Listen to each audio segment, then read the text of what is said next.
Okay, hello and welcome back to another game with the white pieces on our climb to 2000 elo. E4, E5 means knight c3, the Vienna, and we'll see how our opponent responds.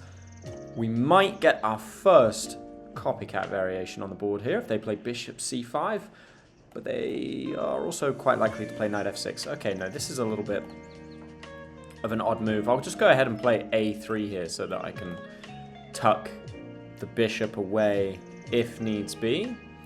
I'm anticipating maybe bishop e6. They might try and trade off light squared bishops. So I'm going to play knight f3 first and not play d3, just so that I have the option of dropping this bishop back. Okay, maybe bishop e6 now, but I'd maybe even be tempted to play b3 there and just shut things down for the time being. I'm kind of reluctant to trade the light squared bishop if I can help it. I'm also considering just maybe breaking in the center, but then takes here. Yeah, that doesn't work. That does not work. So I think let's just castle.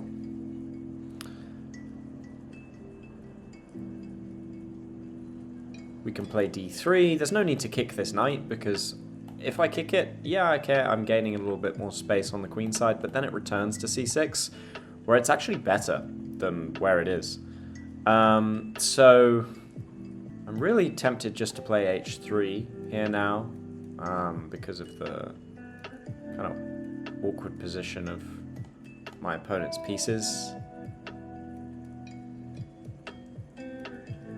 But maybe if I play h3, they'll try and sack. Maybe that's the idea. I don't believe in that, though. I don't really believe in that. So I'll play h3. Now this knight just looks very silly. We'll play d3, maybe d4, maybe remove this knight. But let's just leave these knights on the edge of the board, where they're nowhere near as strong as my own knights. I could also just play knight d5, looking to grab the bishop on e7, so that I would have the bishop pair for the rest of the game. Okay, now I am quite tempted to break in the center. c6, I want to break in the center. And actually, that was already a mistake. I can see that I should have spent a little more time. b4 traps the knight. Yeah, I was a little quick to make that move. Okay, now this is just a free pawn, so I'm just going to go ahead and grab this. Opening up an attack on my opponent's knight, as well as, if my opponent takes here, double attacking f7.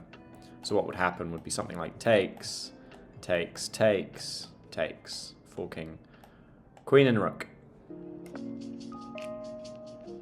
Okay, so my opponent castles, but now this is just absolutely what I want. Absolutely. Because this is now just a clear open attack towards my opponent's king. So something like queen h5. And once these pieces are traded down, I'm going to have a knight looking at f7, a queen looking at f7, and a bishop looking at f7. And that's going to be quite threatening. Especially if my opponent's idea is to move the king along and put the rook on this open file. Okay, so they defended again with their bishop, but I'm just picking up another pawn here.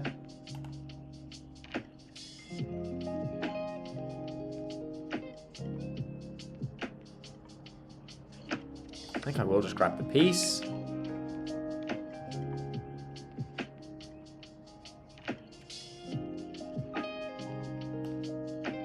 We will just drop back. This isn't too threatening at all. And if my opponent decides to keep their bishop here, well, now I'm threatening f4. Threatening f4. Obviously, my knight's being attacked here, but okay, let's drop the knight back, because if takes takes, the bishop is pinned to the king. So I'll maybe be able to get away with playing h4 there. Okay, so my opponent has played bishop f7. This looks a lot trickier than it actually is. The queen is not actually trapped because I can play knight to h6 check.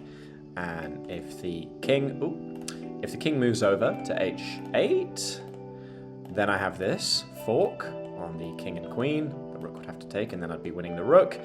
And if the king were to step down, then I would have this check, and then I would be escaping with the queen. But this looks like game over because now my opponent is dropping everything. So this should be a relatively straightforward conversion now. And of course, I'm just going to look to open up lines now.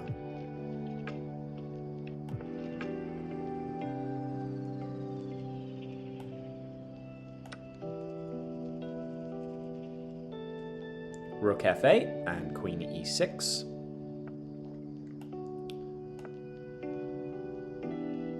And if we trade queens here, then I'm very, very, very happy indeed. Okay. Interesting. Very interesting. Not really sure what my opponent wants.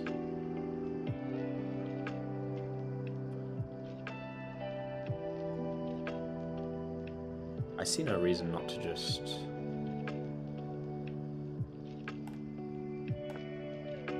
centralize a rook. And I can just continue to offer various queen trades here. If the queens come off the board, this is really, really, really, really straightforward because we are just up so much material. That's a free pawn. Notice how when my opponent advanced their pawn, it ceased to defend the c6 pawn, and now if the knight takes, that would also be a free knight.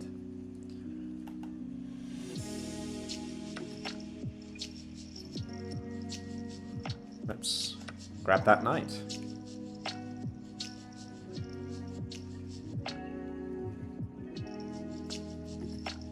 Okay. I'm going to play rook to e8, forcing a trade of rooks.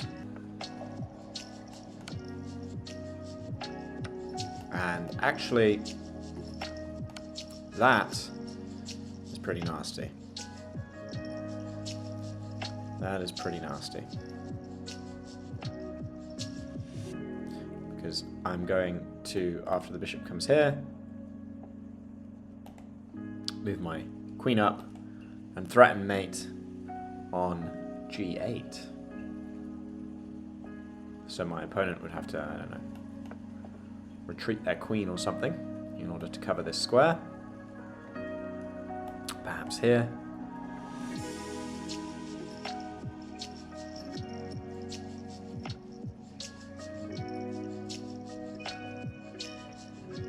But otherwise, this is checkmate. And if the queen does come back to b8, rook e1, and we're threatening rook e8.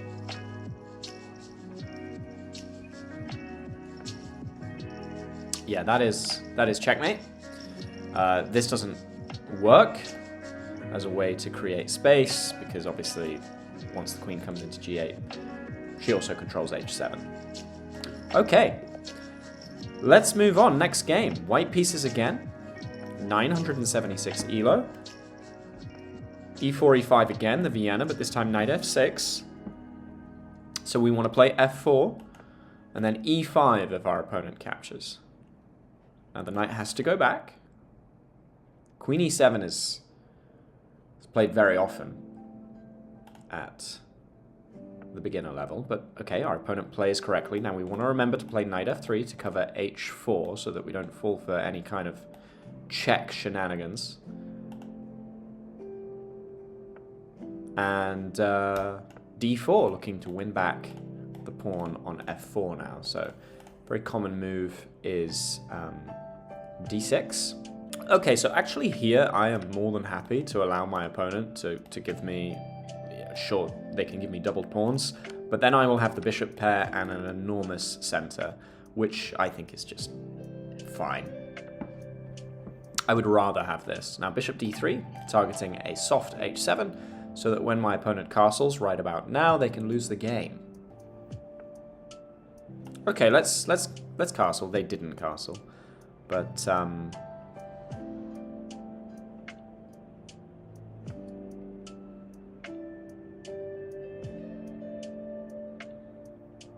let's just keep slowly improving my pieces. I'm going to play queen e1. e1 instead of e2 to maintain the flexibility of being able to play queen to e4 or queen out somewhere like g3 or h4. Okay, so the knight is obviously attacking the bishop, so the bishop wants to move out the way.